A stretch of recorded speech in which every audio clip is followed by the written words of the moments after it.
Aký typ oblečenia máš najradšej? Preferujem väčšinou také ležérne a pohodlné veci, ale vždy musia byť také výrazné, farebne.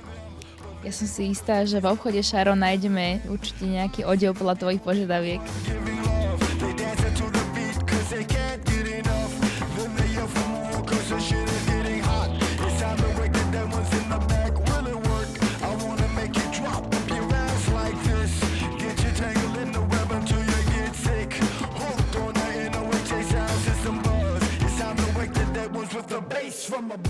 Čo sme Majke obliekli ako prvý outfit? Ako prvý outfit sme Majke obliekli upletové šaty z príjemného viskozového materiálu.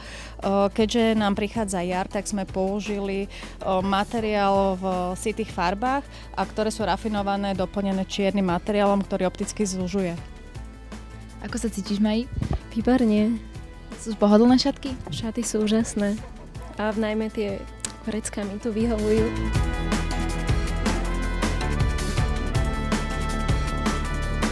Ako ďalší model sme vybrali šaty, ktoré sú v kombinácii úplet so saténom.